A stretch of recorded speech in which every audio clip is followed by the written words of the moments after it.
Earlier today with Democratic Congressman Cedric Richmond from the 2nd District of Louisiana right here in New Orleans. Congressman, the attitude of Americans in the midst of a disaster, have we become a different country? I mean, we're having these conversations in Washington now about we're only going to help people in disaster is if we can offset it with cuts. And you, of course, were very vocal about that. You said it was sinful for Eric Cantor, and I commend you for that. Why did you say that? Well, I think it's shameful. We as a country come to the aid of everyone in the world. In fact, we're the 911 for the world.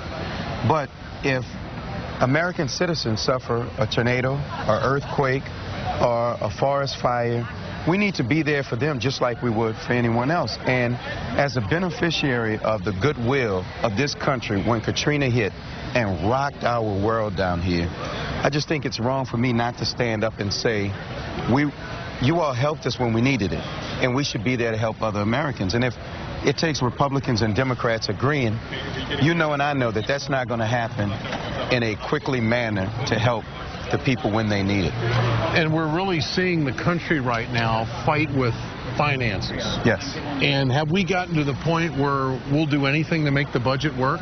I mean, you've got a hurricane that's bearing down on the East Coast the last few days, and we're talking about cuts to see if we're going to help our people. What's that say about the country? Well, I think it's worse than that. I don't think the true motivation is about cuts or anything else. I think the true motivation is this war between Republicans and Democrats, those who want to win the White House and those that are in the White House. And I think that that's, when I call it sinful, it's because I think we've put politics ahead of people.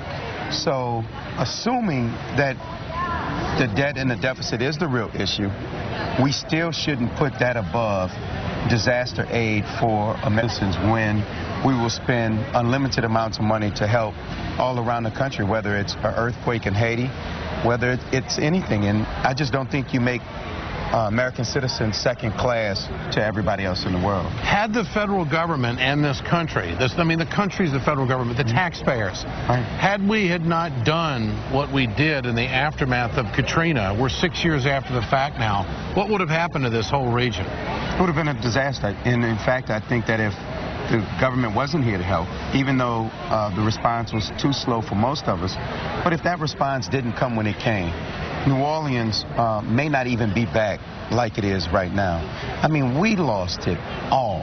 And it felt very comforting to know that the federal government came in and said, you know what?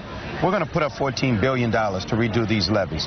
We're going to do X, Y, and Z to make sure that people are able to come home to a safe environment.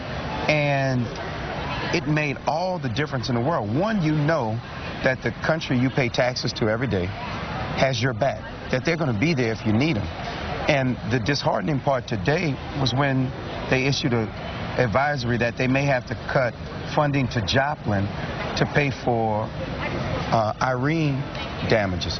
Now, that's just not right. We should never have to pick between tornado victims and hurricane victims all within the United States. This fight is an artificial fight that is made up by Republican leadership in the House, and to this date, John Boehner nor any of the House leadership that run the House has said, Eric Cantor, you've overstepped your bounds.